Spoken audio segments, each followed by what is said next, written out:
So hello everyone, जब मैंने last video बनाई थी स्कैम 1992 पे तो सबके पास एक ही सवाल था। मतलब हर दूसरा सवाल में एक ही था कि भूषण भट्ट कौन है भूषण भट्ट। मतलब लिटरली स्पैम हो गया था कमेंट बॉक्स में कि भूषण भट्ट के बारे में जानना चाहते थे। अगर भूषण भट्ट के बारे में मेरे को इतनी आसानी से पता लग गया होता तो ऑब्वियसली मैं उसको अपनी पहली वीडियो में ही कवर कर लेता। बट आप लोगों के लिए मैंने थोड़ी सी रिसर्च करी और देखा कि कहाँ फिट बैठता है भूषण भट्ट। तो ये मेरी वीडियो उसी रिसर्च के ऊपर होने वाली है। साथ ही साथ सारे आर्टिकल्स के लिंक मैं नीचे डिस्क्रिप्शन में दे दूंगा, वहां पे जाके आप डिटेल में स्टडी भी कर सकते हैं। तो चलते हैं वीडियो की तरफ और जानते हैं भूषण भट्ट था कौन। एक्चुअल में इसका जो किरदार ऑन स्क्रीन किरदार निभाया है चिराग वोरा ने, बट रियल में भूषण भट्ट था कौन। और वीडियो की मैं आपको बता देता हूँ कि क्या होता है ना, ये वेब सीरीज बनती है ना तो ये सीधा सीधा आपको रियल स्टोरी नहीं बताती, ये थोड़ा सा मसाला जरूर ऐड करती है। क्योंकि अगर वेब सीरीज में कोई मसाला नहीं होगा और प्लेन स्टोरी दिखाएंगे तो इतना मजा नहीं आएगा। तो मसाला क्रिएट करने के लिए कभी कभी क्या करते हैं, ये कुछ एक्स्ट्रा इंसिडेंट्स क्रिएट कर देते हैं, ऐसा इंसिडेंट क्रिएट करते हैं जो एक्चुअल में हुआ नहीं होता है, और ऐसा करेक्टर बनाते हैं जो एक्चुअल में एग्जिस्ट भी नहीं करता है। तो ये मसाला क्रिएट करने के लिए काफी करेक्टर्स बनाते हैं। तो सबसे पहली थ्योरी थी कि जो भूषण भट्ट हैं वो केतन पारेख है, बट मैं मानता हूं वो ऐसा नहीं है। क्यों? इसका रीजन ये है कि केतन पारेख जो हमारे हर्षद मेहता के टच में कब आया था, 1990s में आया था। बट भूषण भट्ट अगर वेब सीरीज की देखें तो बहुत पहले से जानता था, क्योंकि जब उसकी पहली जॉब थी इन स्टॉक मार्केट जो हर्षद मेहता की, तब आया था भूषण भट्ट उनके टच में। प्लस केतन पारेख क्या है, क्वालिफाइड चार्टर्ड अकाउंटेंट था। उस टाइम में एक चार्टर्ड अकाउंटेंट होना बहुत बड़ी बात होती थी, और एक चार्टर्ड अकाउंटेंट होके एक जॉबर का काम करना बहुत ही मतलब कि मेरी तरफ से तो नामुमकिन है। और एक सीन में भी बताया गया है कि इवन 5वीं पास या 10वीं पास भी जॉबर का काम करता है दलाल स्ट्रीट में उस टाइम पे। तो अगर मेरे से पूछा जाए तो केतन पारेख नहीं हो सकते भूषण भट्ट। क्या होता है कि वेब सीरीज में क्या होता है कि एक तरीके से लाइफ जर्नी दिखानी होती है। हर्षद मेहता है, उसका पॉइंट ऑफ व्यू बताने के लिए हो सकता है some point of time Ketan Parekh से बात करता हो, जो बातें उसने भूषण भट्ट को कही हो वो केतन पारेख को कही हो, बट कि उनको एक कैरेक्टर चाहिए होता है साइड में जिससे मेन लीड अपनी स्टोरी शेयर करे और वो स्टोरी को आगे बढ़ाए। हो सकता है भूषण भट्ट एक टाइम पे केतन पारेख बन गया, एक टाइम पे कोई और कैरेक्टर बन गया, एक टाइम पे कोई और कैरेक्टर बन गया। तो भूषण भट्ट के कैरेक्टर्स चेंज होते रहे, तो उसको एक स्ट्रॉन्ग स्टोरी बनाने के लिए उनको साइड में रखा गया। अब आप कहेंगे कि चलो केतन पारेख नहीं था, बट 3 बंदे थे ना ग्रो मोर में जो सबसे आगे थे, मतलब जो एक तरीके से पार्टनर थे। तो वो तीसरा बंदा कौन था? बट तीसरा बंदा कौन था? एक्चुअल में सुधीर मेहता था। वेब सीरीज में उनका तीसरे भाई का जिक्र भी नहीं किया है, जो सुधीर मेहता थे, जिनको साथ में जेल हुई थी जब 1992 का केस हुआ था।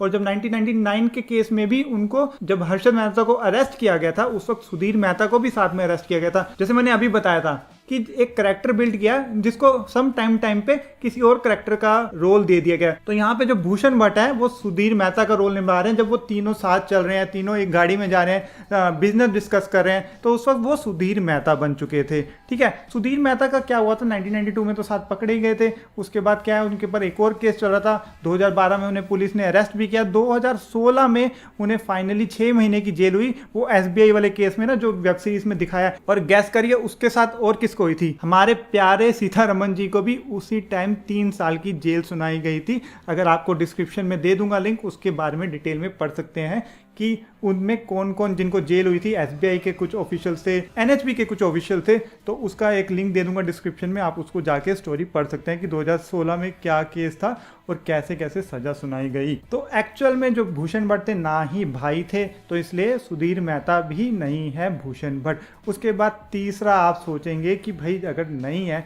तो ये घपला हुआ था। वेब सीरीज में दिखाया था कि जो 27 लाख शेयर जो ट्रांसफर हो गए थे बेनामी कंपनी में और फिर वो मार्केट में आए थे, वो किसने किया? तो एक्चुअल में CBI ने क्या कहना था, CBI का कहना था कि वो एक्चुअल में हर्षद मेहता और उनके भाइयों ने मिलकर किया है, अपने रिलेटिव्स के नाम पे बेईमानी कंपनी खोल के और मार्केट में शेयर ला दिए थे। बट हर्षद के लॉयर का कहना था कि नहीं, उनको नहीं पता कहाँ गए वो शेयर, कस्टोडियंस के पास से कहाँ गए। तो उसी के मामला था जब 1999 में जेल में गए थे, जब अरेस्ट करती है पुलिस। एक्चुअली जब उसमें दिखाते हैं कि KBC चलता है तब अरेस्ट किया था, बट अगर एक्चुअल आर्टिकल पढ़ूं तो मैं उसमें दिखाया कि रात को 1:30 बजे अरेस्ट किया गया था तीनों भाइयों को। तो CBI ने अपनी चार्जशीट पेश करी और उसमें कुछ सबूत भी दिए कि ये जो हर्षद मेहता ने ही किया था, जो अपने शेयर्स अटैच नहीं किए थे कोर्ट के पास, और उनको बाद में गैर कानूनी तरीके से मार्केट में लाए थे और उसी केस के सिलसिले में वो जेल थे और जब उनकी डेथ हो गई थी हार्ट अटैक के कारण। तो इसके बारे में भी नीचे आर्टिकल दे दूंगा, आप पढ़ सकते हैं पूरी डिटेल में क्या केस था।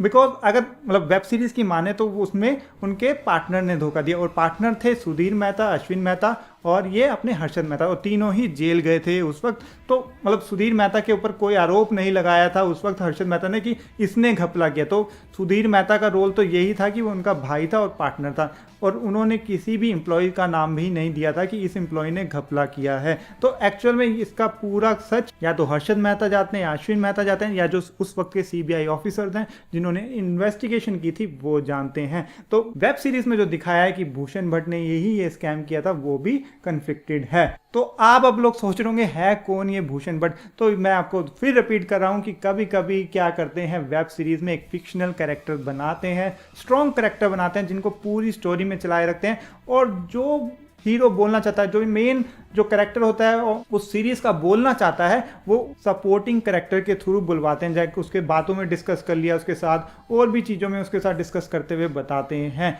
तो ये था मेरी एनालिसिस भूषण भट्ट के बारे में, और क्यों मैं बोल रहा हूँ कि वो एक फिक्शनल कैरेक्टर है, रियल कैरेक्टर नहीं है। At some point of time पे वो केतन पारिक बन जाता है, at the same point of time वो अपना हर्षद मेहता का पुराना दोस्त बन जाता है जो उसे पहली जॉब पे मिला था। At some point of time पे वो हर्षद मेहता का भाई सुधीर मेहता बन जाता है। तो ये एक फिक्शनल कैरेक्टर है जो हंसल मेहता ने रचा है वेब सीरीज 1992 स्कैम में। और अगर आपको डिटेल में पढ़ना है इसके बारे में तो मैं आपको रिकमेंड करूंगा द स्कैम नाम की बुक जो सुचेता दलाल और देवाशीष बासु ने लिखी है। आप उसमें थोड़ी सी और डिटेल नॉलेज ले पाएंगे विदाउट एनी अदर मसाला। तो ये थी छोटी सी वीडियो भूषण भट्ट के बारे में, क्योंकि मेरे पास काफ़ी क्वेरीज आई थी भूषण भट्ट को लेके। अगर वीडियो अच्छी लगी है तो लाइक कीजिए, शेयर कीजिए अपने दोस्तों के साथ, और आपके अगर कोई और व्यूज़ हैं तो नीचे कमेंट कीजिए। मैं भी देखना चाहूँगा कि आप लोगों की क्या व्यूज़ हैं इसको लेके। मैं मिलता हूँ आपको अगली वीडियो में, तब तक के लिए bye, signing off for the day, take care।